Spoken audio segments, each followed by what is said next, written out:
British सत्तेचे परिणाम या धड्याच्या पुढच्या विभागामध्ये प्रवेश करतोय.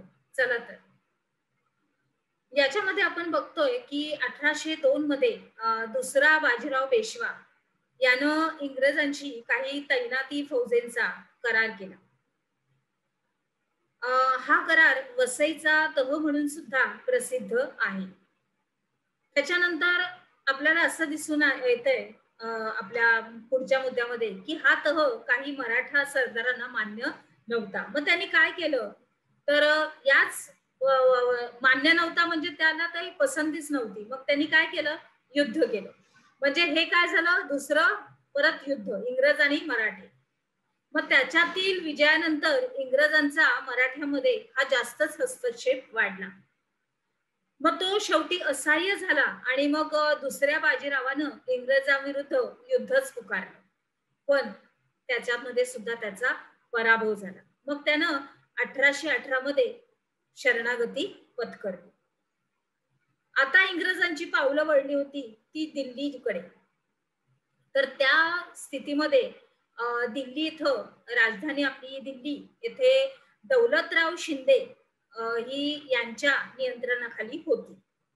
मग त्यानं काय केलं, त्या इंग्रजांनी शिंदे यांच्या सगळ्या फौजेचा पराभव केला आणि मुघल बादशाला ताब्यात घेऊन जनरल लेक यानं हिंदुस्थानामध्ये आपला पूर्णपणे पाया रोवला. म्हणजे त्यांनी हिंदुस्थानच जिंकून घेतला. आता पेशवाईचा अस्त तर झालाच होता, तरी सुद्धा सातारचे आपले छत्रपती प्रतापसिंह हे गादीवर होते आणि इंग्रजांनी काय केलं, त्यांच्याकडे आपली पावलं वळवली आणि त्यांना त्यांच्याशी सुद्धा तह करून एक अधिकारी ग्रँड टफ नावाचा याची नेमणूक त्यांच्या दरबारामध्ये त्यांच्या राज्य कारभारामध्ये केली की त्यांनी त्याला मदत करायची. परंतु नंतर त्यांनी काय केलं की त्यांना प्रतापसिंहनं सुद्धा गादीवरून काढलं, पदच्युत केलं आणि काशी इथं ठेवण्यात आलं आणि मग तेथेच 1847 मध्ये त्यांचा मृत्यू झाला. मग त्यांचे जे कारभारी होते रामोजी गुप्ते यांनी काय केलं तर इंग्लंडमध्ये गेले ते आणि त्यांनी तिथं जाऊन या गोष्टींचा न्याय मागितला की आमच्यावर अन्याय झालेला आहे.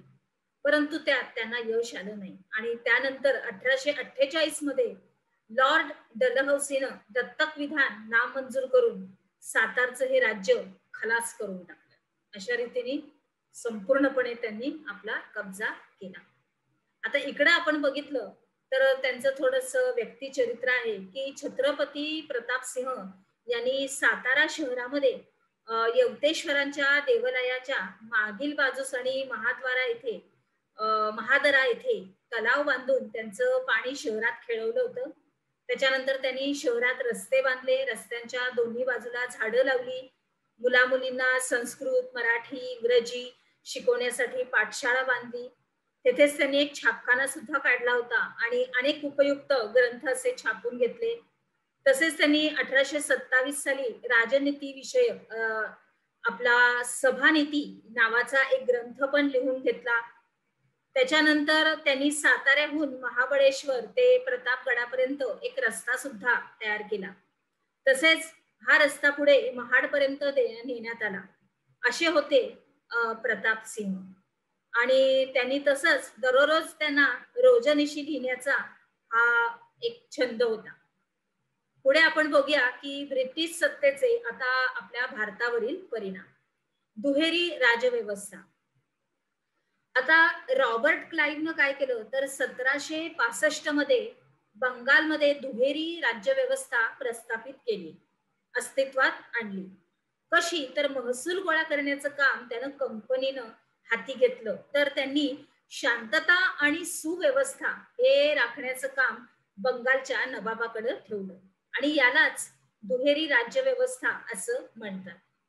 मग या दुहेरी राज्यव्यवस्थेचे दुष्परिणाम कालांतराने दिसायला लागले की सामान्य जनतेकडून कराच्या रूपाने जो पैसा वसूल केला जायचा हा कंपनीतील अधिकाऱ्यांनी स्वतःच्याच खिशामध्ये तो घालायला सुरुवात केली. म्हणजे आता इथे भ्रष्टाचार सुरू केला.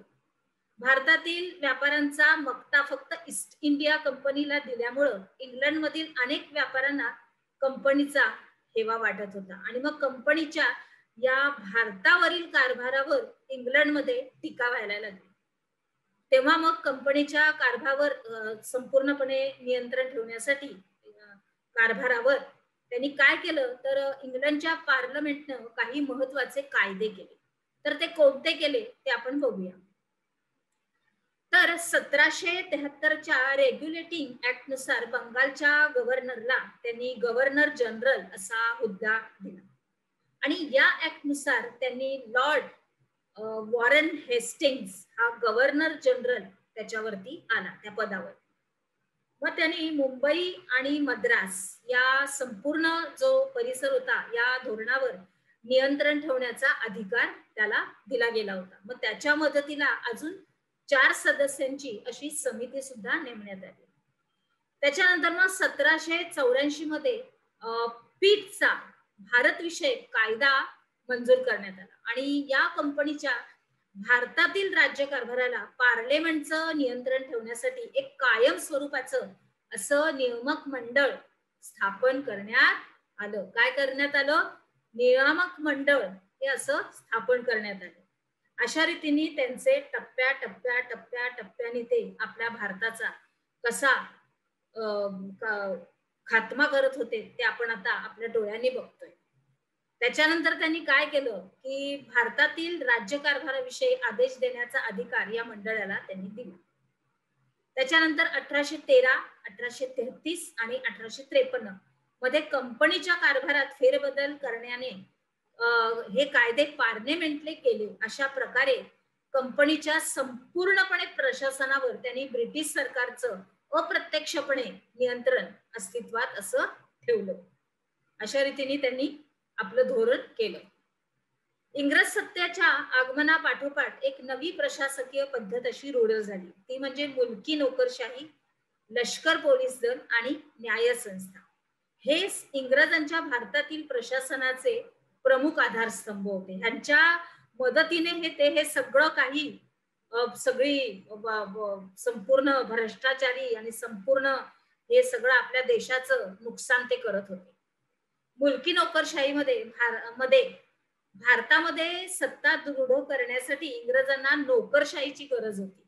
मग त्यांनी काय केलं तर लॉर्ड कॉर्नवॉलिस याने नोकरशाहीची स्थापना केली. मुलकी नोकरशाही हा इंग्रजी शासनेचा एक घटक बनला आणि मग कंपनीच्या अधिकाऱ्यांनी खाजगी व्यापार करायचा नाही असा त्यांनी नियम लागून दिला आणि त्याच्यासाठी त्यांनी अधिकाऱ्यांचे पगार वाढवले. आता पुढे आपण काय शिकलो? दुसरे इंग्रज मराठी युद्ध कधी झालं, कसे झाले आणि इंग्रजांच्या भारतातील प्रशासनाचे प्रमुख आधारस्तंभ हे कोणते होते आणि इंग्रजी शासनाचा महत्वाचा घटक कोण बनला आणि छत्रपती प्रताप सिंह यांच्याबद्दल संक्षिप्त रूपाने तुम्हाला माहिती द्यायची. चला तर मग आता आपण पुढे जाऊ.